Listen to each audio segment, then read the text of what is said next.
We all know the Steelers and the Ravens can be real competitive. But about the trade deadline, they were going back and forth to set up a war at the end of this season. The barbershop is open and Tony Wiggins has a chair for you. He's ready with some real NFL talk. The local experts of Locked On bring their expertise, and Wiggy is ready with his clippers and shears. Sit down and enjoy. The new Locked On NFL starts now. Locked On Podcast Network. Your team every day. It is your team every day here on Locked On NFL, and we thank you for making us your first listen. Welcome to the new Locked On NFL, where you get a double dose of the biggest NFL stories with the help of our local experts. I am the host, the barber, Tony Wiggins, joined by Locked On NFL expert David Harrison. And on today's show, man, we got a doozy for you. Here's what we're going to discuss. At the end of the show, we're going to get to big week for two teams up in the Midwest. That's the Bears and the Bengals. We'll talk about how this week, their respective games can shape their season. Surprise good and bad teams. I know that sounds funny, but there's two teams that surprised me, one each way, and the Ravens and the Steelers bracing for a big NFC North end of the year showdown, and it showed with how they approached the trade deadline. But before we get to that, I got to let you know that today's show is sponsored by Prize Picks. It's brought to you by Prize Picks. Go to prizepicks.com/lockedonnfl and use the code all lowercase Locked On NFL to win $50 instantly when you play $5. Make sure you tune in also tomorrow to catch Tyler Rowland, the Madman, early in the morning with a double shot of espresso early here on the new Locked On NFL. David Harrison, I'm coming to you, man. I got to bring it to you right now. The Ravens and the Steelers, I think it's still probably the number one rivalry in sports, although there's some people that could argue that it's the Chiefs and the Ravens. I get it. But these two teams are setting up to do battle down the stretch, and they showed that even the other day at the trade deadline when both of them made moves to try to set themselves up.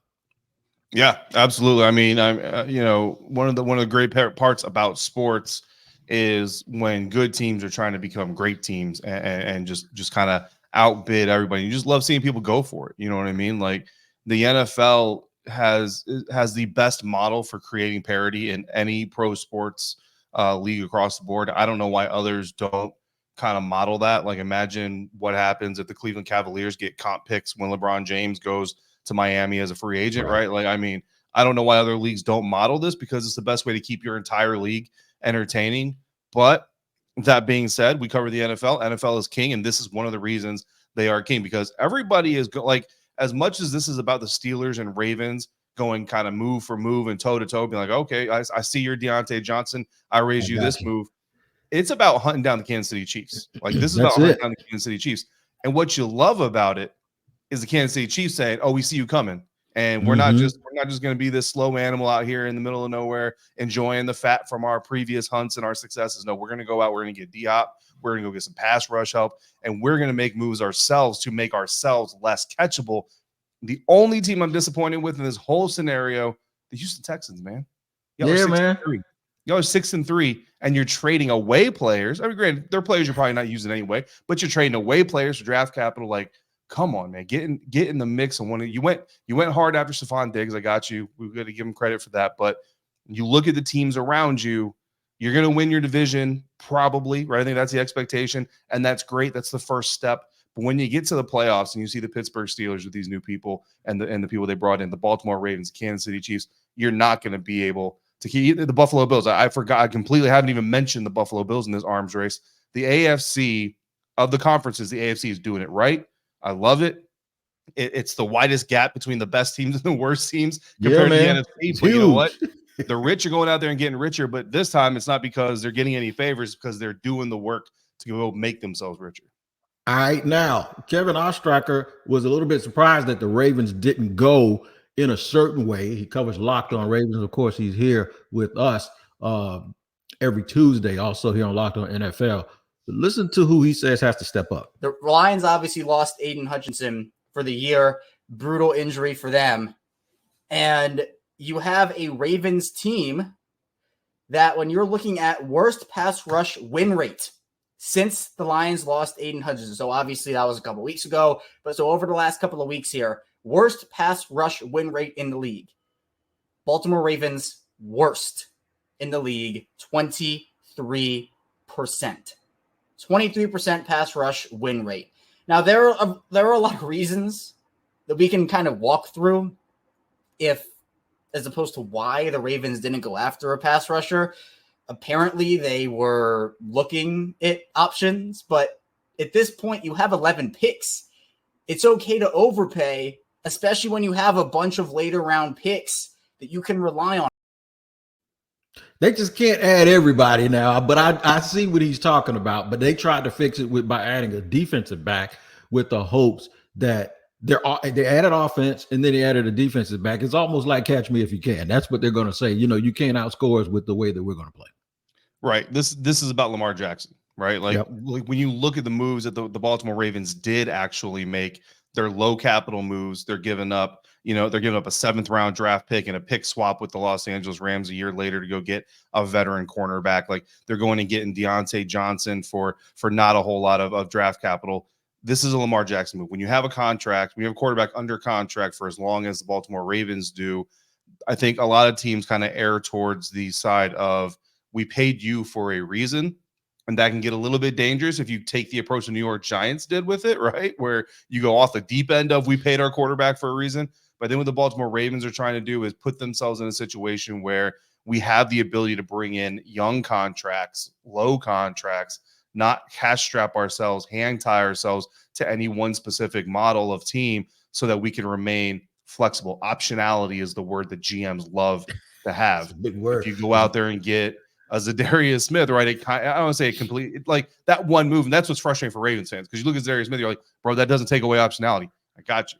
But I think it's an overall method for the Baltimore Ravens of a team in a situation. I mean, you look at the Kansas City Chiefs. Like, let's not pretend. I know D-Hop had a great game, and I'm super happy for it. But let's not pretend they're getting D-Hop best receiver in the league. D-Hop, right? They're getting D-Hop today, and they did what they did against a Buccaneers defense that has not been very good. And if you're not paying attention to them, you might not realize that. So you see D-Hop do this against a Buccaneers defense that 4 years ago, won a Super Bowl, and Todd Bowles, great, defense coordinator. You might be thinking a certain thing, but don't get it too crazy. So that's what teams that have these contracts, with big quarterbacks do, is they tend to stay a little bit more conservative on this type of side. I get the frustration for the Ravens. You hope that Trey White can be a better improvement for that secondary. And if the secondary improves in the back end, and that helps the pass rush get more time to get to the quarterback. So perhaps the trickle-down economics of it work. But I get the frustration. I just think there's a reason why it's happening. Yeah, and guess what?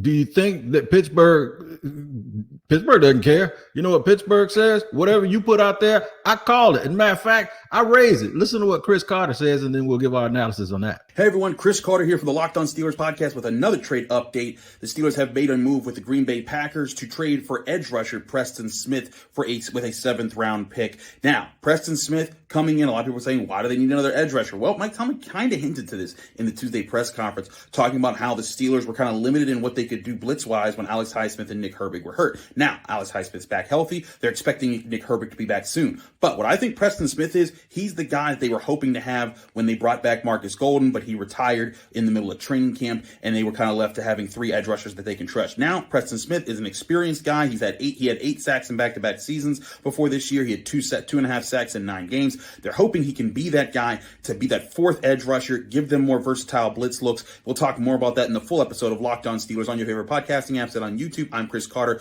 Check me out on the full episode to get a full reaction. Quickly, for me to go over there, he hit some points, didn't he? For me Chris to go Carter, over man. Oh my God. Say it again. Chris Carter, that dude. I'm so excited. We got our crossover Thursday episode coming tomorrow. I am so excited. I love talking to Chris, man. That dude fits more information in one grain of a podcast episode than anybody I know, and you can actually understand what he says. Like you can understand it. He's very, very. I call him a counselor. That's my guy. But listen, let me tell you what I think is happening here. I think Pittsburgh says we're not leaving anything to chance. If y'all want to play that way, we're going to play that way. We're going to put three pass rushers on the field at one time because Preston Smith can actually play with his hand on the ground while the other guys stand up. Okay. The other thing they did on the opposite side of the ball, that if Mike Williams is a little bit of Mike Williams that we know, They probably then have the 2 best catch radius wide receivers in the league. And if you notice, Russell is just throwing that thing up downfield, allowing those guys to make plays. So now you're going to get the big plays along with the big plays on defense, and they're trying to keep up with Baltimore, and they play twice in the second half of the season. Yeah, man, I really like what the Steelers did. And, the Steelers are in a kind of a different situation where they don't have a big contract quarterback, but they have a situation coming up in 2025 that they know they have to stay ready for. And that's, you're either going to pay one of these quarterbacks. Looks like probably Russell Wilson would be the guy you end up paying if you're the Steelers, or you're going to go draft a quarterback. And if you're going to be in the situation trying to draft a quarterback and you're winning, you're probably going to try to trade up, or you're going to double dip. You're going to sign Russ, you're going to draft a quarterback later and do the development game. Either way, the Pittsburgh Steelers know they have a situation they've got to deal with. They've got a crossroads ahead they know they have to come to. So when they make these really good deals, this is all about knowing your personnel. And this is what Mike Tomlin does, I think, better than almost any coach, if not any coach in the National Football League, is he knows his people. Because we're all sitting out here praising Preston Smith and we're praising Mike Williams. They traded a 7th and a 5th rounder for these 2 guys. These are not blue chip guys, but when you look at what they're going to ask Mike Williams to do in this offense and how he's going to open up the other parts of the offense, if you're a Pat Freiermuth fantasy owner like I am, you won this trade. If you're looking at TJ Watt, Alex Heisman, like Chris Carson, like Preston Smith is not coming in here to be a catalyst for the pass rush. Preston Smith is coming in here to be a benefactor of the current pass rush. And like Chris just said, Marcus Golden made his dollars feeding off of the efforts of other people, Dexter Lawrence and those guys with the New York Giants defense. That's what they wanted him to do. Come in here, play off of TJ, play off of Highsmith, play off of our D-line, and go get those sacks that come from when you're unaccounted for. That's what Preston Smith is here to do for the Pittsburgh Steelers. Genius moves. And if both these guys can stay healthy and turn out the way the Steelers want them to be, I mean, we're talking about who's going to beat the Chiefs. I just kind of want to know who's going to be the top team in the AFC North. They need to put both the Steelers-Ravens games on primetime. No doubt about it. You mentioned something earlier, and I'll attach that to Preston Smith. You said that the Chiefs aren't getting D-Hop. But you know who they are getting? They're getting a wily veteran who knows how to sit down in the zone and who'll catch everything. And with Preston Smith, they're not getting the Commanders or even the early Packers Preston Smith. What they're getting is they're getting a little bit of a version of Dorrance Armstrong when he was in Dallas. And he was backing up DeMarcus Lawrence, and he was back. So you're asking an older player to now play a role of just a competent guy who could give a team a little bit of a boost, and I think it's going to pay off for the Steelers. We're going to talk more about that, but we're going to get to surprise teams here as we continue on Locked On NFL. Today's show is brought to you and sponsored by Ultimate Pro Football GM. Hey, man. Whether you're a Jaguars fan or a Commanders fan, remember our great partner, Ultimate Pro GM. Well, they're back, and they've added an amazing new game mode I need to tell you about. The game that has you step into the shoes of a football franchise GM and lead it to glory now has a new head coach career mode. So on top of getting to build your dynasty by drafting players, signing free agency, and hiring a coaching staff, now you also get to call offensive plays during games as well. Additionally, you'll dig the new tools you can work with, such as individual training camps and upgraded negotiating system. So this fun and realistic game just got a lot better. If you have it installed already, be sure to do an update so you can try the new mode. If you don't have it yet, download it right now. It's a must for all football fans. I love it, and I know you will too. Ultimate Pro Football GM is completely free and has no ads and 100% playable offline. Play on the go as you want and when you want to. And here's a special offer for Locked On fans. Use the promo code Locked On NFL, all caps, inside the game store to receive a free boost to your franchise. Make sure to get it, as this perk will jumpstart your play and give you the advantage you want in creating a dynasty. To download the app, just visit ultimate-gm.com, ultimate-gm.com, or look it up on the app stores. Ultimate Pro Football GM, start your dynasty today. Today's show is also brought to you and sponsored by our friends over at Prize Picks. Hey, man, it's the #1 daily fantasy sports game in America with millions of users giving billions of awarded winnings out. And all you got to do is just get the projections right. There's going to be stat projections on every player, And all you have to do is go more or less. If you get between 2 and 6 of them right, you can win up to $100 of 100 times the money and the amount that you initially put down. So download the app today and use the code LOCKEDONNFL to get $50 instantly after you play your first $5 lineup. Listen, download the Prize Picks app today and use Locked On NFL to get $50 instantly after you play your first lineup. Run your game at Prize Picks. Remember, download and use the code Locked On NFL to get $50 instantly after you play your first $5 lineup. Go ahead and run your game with Prize Picks, man, and have you some fun. Rolling along here on Locked On NFL with David Harrison. Sometimes I call him James by accident because he's all buffed out. We call him Debo a little bit. You know what I'm saying? Big Debo. That's what Big James Harrison, David Harrison is. To me, he's like my big brother, my big little brother. All right. But there's no surprise that some teams are doing what they're doing. We talked about Baltimore. We talked about Pittsburgh. They're the model of consistency. Other teams are harder to figure out. Mm-hmm. My surprise team, and I hit you with this last night, David, just to make sure we were on that you knew who I was going to talk about. My surprise team with how functional they look considering the offseason and the way that the quarterback situation, and it looked like they had a little bit of weird stuff going on draft night, are the Atlanta Falcons. They really are making you understand how important it is to have a competent quarterback, especially when you drafted a lot of skilled players and invested in your offensive line. No, 100%. I mean, I know a lot of people predicted the Atlanta Falcons to come out the top of the NFC South in the preseason, but I think that at the time was a lot more about what the expectations were for the other teams in the division. Yeah. A lot of people weren't sold on Baker Mayfield. The Carolina Panthers are still the Carolina Panthers. The New Orleans Saints, everybody was kind of still saying, eventually all that cap manipulations will come back to bite you and you're not going to have the talent. And, I would say it's more injuries for the Saints this year than the cap situation, but obviously, people are going to steer into what they want to steer into. But at the end of the day, the Atlanta Falcons are at the top of the NFC South. So in some ways, meeting those expectations. But again, it wasn't about how good the Falcons could be. When you watch the Atlanta Falcons, you see those signs. I don't think they're running on all cylinders just yet. But they're certainly starting to kick them in, right? They're certainly like every week, it seems like one more cylinder starts pumping.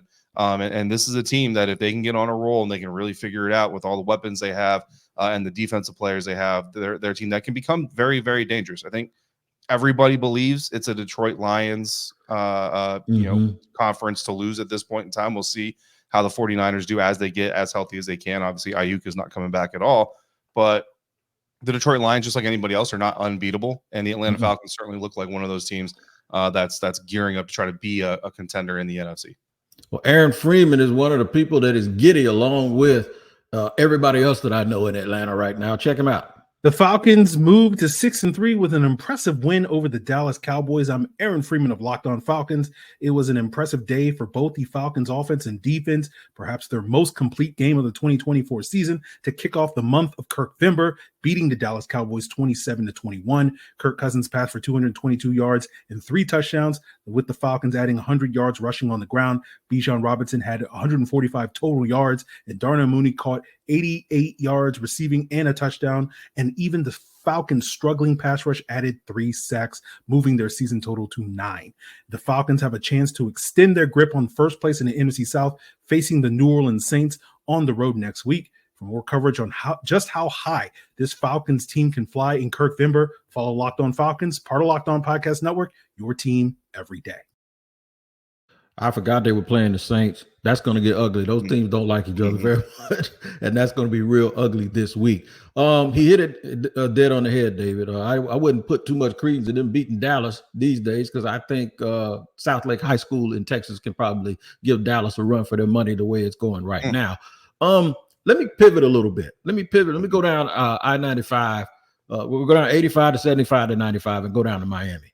Everyone on the surface believes that the Dolphins' problems happened just because Tua got hurt.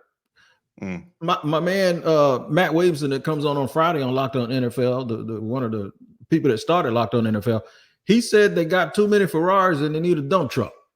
if you listen to what Kyle Crabb says here with what is wrong with the Dolphins, who, by the way, are my surprise bad team. I got that from Ross Jackson, by the way. It seems like Kyle is describing something that even though Tua's back and they had this offensive output, he's still saying that there's something else. Check this out. Universally across the board, you guys played lights out offensively. And unfortunately, you had to settle for a field goal in the low red zone.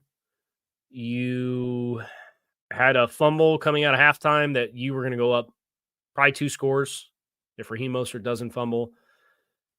But I don't know, man. Like, where was this offense all season?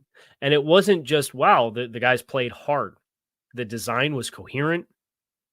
The play calling was disciplined. The execution on the road was as good as it has ever been in the Mike McDaniel era. And it's like, why did it take to get to 2-5 for this to be the case? Notice he said in the Mike McDaniel era. He didn't say this year. So it tells me 2 things. Teams play better when they know they have a competent quarterback. It wakes everybody else up. The other thing is when you're fumbling and you can't convert in the red zone, that means you ain't got no sandbags in your pocket. You're soft. You're soft. You can't play through contact and you can't bully people around. What you think? Yeah, I mean, the problem with the Miami Dolphins is that you have an offensive-led the team that's led by an offensive head coach who has an offensive identity problem. And the identity problem for the Miami Dolphins isn't that they don't have an identity. The problem is that they thought their identity was smarter than everybody else's. And it pains me to say this about Mike McDaniel's team because I'm a big Mike McDaniel fan. But I'll tell you right now, the Miami Dolphins at 2-6 is a surprise. Now, losing Tua is a big deal, but I'm not surprised the Miami Dolphins are not one of the better teams in the AFC this year because I kind of saw it coming in the preseason. The Miami Dolphins are a haymaker fighter. Right? If you put them in the boxing ring, they are a haymaker fighter. They are trying to hit you with nasty hooks. They're not trying to jab you to death. They're not trying to point you to death. They are trying to just lay one on you and knock you out and demoralize you. The problem with a team like that and a fighter like that is what you do is you go in, you play really solid defense, and you tire them out. And you make them get into a slugfest that they don't want to be in, and they don't have the horses to do it, right? They just don't. That's the problem with the Miami Dolphins offense. Teams have figured it out. Teams started figuring it out before, and what has happened is the Dolphins haven't realized that the Dolphins were too high on their own supply. They thought that they were better and smarter than everybody else. They would figure it out anyway. And that's not what's happening because they actually have a fairly good defense, in relative to what's going on with that team. But offensively, to go back to Matt Williamson, like they can't shift gears. They can't shift gears. So when these teams take them to the mat, they don't know what to do. And that's what teams are doing more than ever this year, is even with Tua coming back. Yeah, man. It's like they walk around with all their cash in their pocket. They don't put anything in the savings. They don't throw any body punches. And by the way, the battle rapper David Harrison just came back out. That's Biggie. That's rule number 4. Never get high on your own supply. You only get that here on the barbershop. Now, I just want y'all to know that David Harrison will show his hand every now and then. We're going to talk about, speaking of coaches and offensive geniuses and identity. Slow down on all of that Bears getting the offensive coordinator from the Lions, says my man Lauren Cox. I'll tell you why he feels that way, and I think I agree with him a little bit. We'll talk about that more here on Locked On NFL. Today's show is sponsored and brought to you by FanDuel. Man, quite simply, FanDuel is America's #1 sportsbook. And if that's not enough to make you want to associate with somebody that's a winner and somebody that's #1, I'll tell you right now, you can get, if you're a new customer, you can bet $5 and get $150 in bonus bets if you win. I know y'all think you're smart and you think you can win. Just $5 and you'll get $150 in bonus bets. Last time I checked, that's 30 times your $5. The FanDuel Sportsbook app gives you everything you need to place live bets on the NFL all in one place. So when you get a hunch in the middle of the game, you can check out the latest stats, view live play-by-play, and so much more on the same page where you place your bets. Just visit FanDuel.com to join today. You'll get started with $150 in bonus bets if you win your first $5 bet. That's FanDuel.com. Never waste a hunch and make every moment more with FanDuel, official sportsbook partner of the NFL.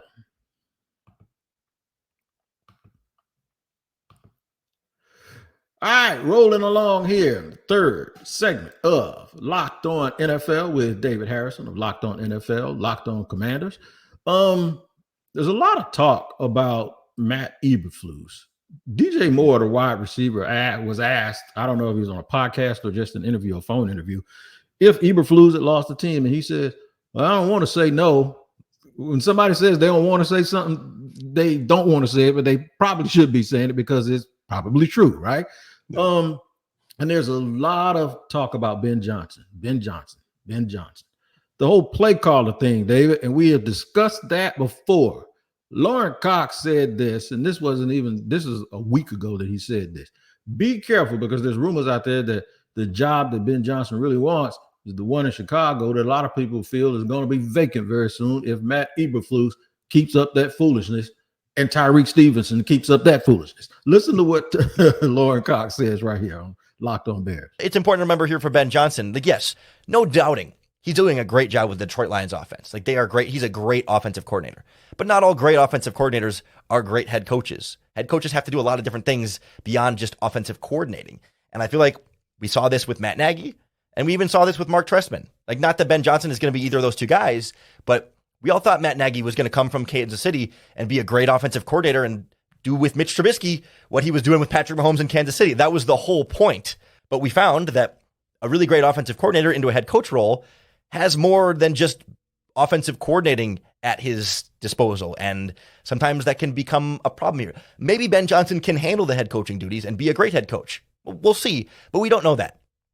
Just like we don't know with any coach you could hire. So to sit here and say Ben Johnson could be the savior of the franchise and the Bears have to do whatever it takes to make sure you get this guy because he's a can't miss head coach candidate, there's no such thing as a can't miss head coach. Play calling is very important, but teaching and setting the template for your franchise is what you do all offseason and all week before you get to the game. People seem to forget that, David.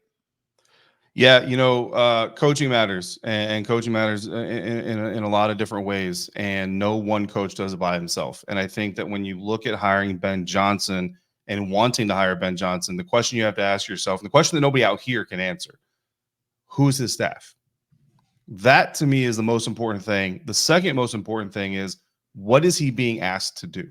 Because if you go back through, so the teams that everybody's going to talk about when this next offseason comes up is the Washington Commanders and the Houston Texans. Why? Because they're the last two teams to bring in a new coaching staff and a new quarterback.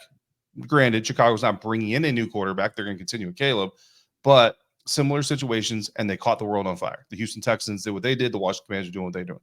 Here's the thing, though. D'Amico Ryans didn't do it by himself in Houston. Mm-mm. He brought his staff with him. Mm-hmm. And the staff that he brought with him, not only were they an effective staff, and I'm going to focus on the Texans here because I cover the Commanders, and I don't want anybody to be like, you're just a homer. So I'm going to talk about the Texans. D'Amico Ryans came in. Who did D'Amico Ryans replace? A lot of people outside of Houston can't tell you. That's a good thing. You know why that's a good thing? Because it means D'Amico Ryans didn't come in to fix somebody else's mess or to continue somebody else's lineage. D'Amico Ryans came in, and Houston Texans said, make this the D'Amico Ryans Houston Texans. So he went and he brought Bobby Slowick with him. Bobby Slowick comes from the San Francisco 49ers. They went out, they got some dynamic players. They got some weapons for a quarterback that can improvise, and they allowed Bobby Slowick to install the Bobby Slowick system. Now, the offensive line is faltering. Got it. They got to fix that, understand it. But the system is there. We've seen it work. We've seen it in doses. And we've even seen it this year work when they have the opportunity to. Mm-hmm. Then he brings in a defensive coordinator who is a front seven D-line guy. That's who D'Amico Ryans brought with him. Who is their first defensive draft pick? A front seven D-line monster. Yeah. So let me go so as a head coach, I'm going to bring in my staff. My staff has these certain identities. I'm going to go get players now that fit my staff's identity. These coaches fit my identity. So when the coach has an identity, the coaches fit it, the players fit it. That's how you get this kumbaya, sudden turnaround type of moment. That's the only way you're going to get it. Now you look in Seattle and Mike Macdonald. Mike Macdonald has not been hired to make the Seahawks Mike Macdonald's Seahawks. Mike Macdonald has been hired to continue Pete Carroll's Seahawks. Even a little bit resurrect Pete Carroll's Seahawks. Now, the jury is still out on that. But if the Seahawks don't allow, and we need to give them a little bit of credit, right? Their defensive coordinator comes in. He comes from Dallas. He comes from a pass rush heavy team. And their first round draft pick, they go get a defensive lineman in the middle of that defensive line, trying to anchor everything to work around it. So early signs say that the Seahawks are doing this correctly, trying to balance the two. We want to keep the Geno Smith, Pete Carroll experience going, but we're also going to allow you to have your identity established, bring in players that fit your coaching staff. That's the key here. Because I'll tell you right now, I can tell you who Ben Johnson's not bringing to Washington. If you want to bring this back, circle to the team that I cover, because Ben Johnson was the primary target, Chicago Bears fans, for Washington Commanders fans. I can tell you Ben Johnson's not bringing to Washington. He's not bringing Cliff Kingsbury. Chicago, right. Or to Chicago. He's not bringing Cliff Kingsbury. He's not bringing Anthony Lynn. He's not bringing Joe Witt Jr. He's not bringing Darryl Tapp. These are all Dan Quinn guys or guys who came to work with Dan Quinn. Remember, Cliff Kingsbury had job offers and said, no, I'm going to go work with DQ. Facts. Those are guys that Ben Johnson's not bringing to Washington. And Ben Johnson is not going to have the success. Very likely he's not going to have the success. There's no way to guarantee it. That Dan Quinn and his staff have had here. So understand that it's not just Ben Johnson. And Ben Johnson is not Dan Campbell. Ben Johnson doesn't need to be Dan Campbell in Detroit. So if you want Ben Johnson because you want the Detroit Lions, you're not going to get Dan Campbell. So if the Chicago Bears hired Ben Johnson being like, we want Dan Campbell, come on over, Ben Johnson, you're going to be sorely, sorely disappointed. You are, because guess what Dan Campbell has at his disposal?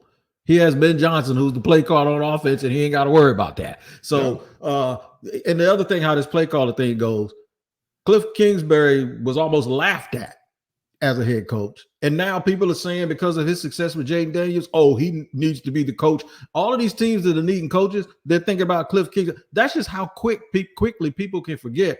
This ain't just about play calling. It's about the entire structure of a football team. Now, the Bears and the Bengals are my two teams that I think have to win this week. They both play in terribly, terribly hard divisions. Which one of those teams you think has the best chance to turn this thing around and get to the back end of the playoffs? The Bengals. The Bengals have the best chance. The Bears haven't even, let me check myself here. But yeah, the Chicago Bears haven't even played anybody in their division, and everybody in their division is better than they are on paper. And they might steal one, but they're going to lose. I mean, if they win two of those 6 NFC North matchups, that's probably a positive. They're going to lose probably 4 of those. The Chicago Bears, they were a good story. We talked about it ahead of the Bears Commanders matchup. A little bit of it was lightning in a bottle. A lot of it is the fact that the Bears said, we'll give you all the toys in the world. We're just not going to give you any protection to use them. Right. And now Caleb Williams is out there trying to play hero ball, passing up 8-yard dig routes for 20-yard over routes and double coverage. So there's a lot going on with the Chicago Bears. There's a lot of things to point to say why this isn't working as well as maybe it should have. There was a lot of excitement early, which is what Bears fans are clinging to.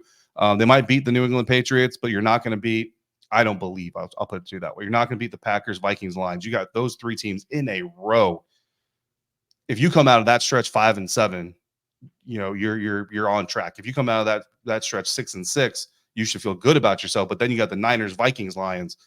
Bro, you're not going to make it out of that stretch. I'm sorry. And the Bengals start this week on Thursday. They go up against the Ravens. But the Bengals have a habit of playing terrible against bad teams and playing good against good teams. So that's going to be a real interesting game come Thursday night. All right, David Harrison, you've been busy. You got a lot of stuff to do. We're going to let you go get to it. We'll see you back here next Wednesday on Locked On NFL. Speaking of Locked On NFL, make sure you tap in every single day, starting in the morning with the madman Tyler Rowland, where you get a double shot of espresso early in the morning with the use of local experts that know your teams like no one else. And then slide by the barbershop and holler at me here, and we'll do the same thing. Until next time, man, you guys take care. We'll see you.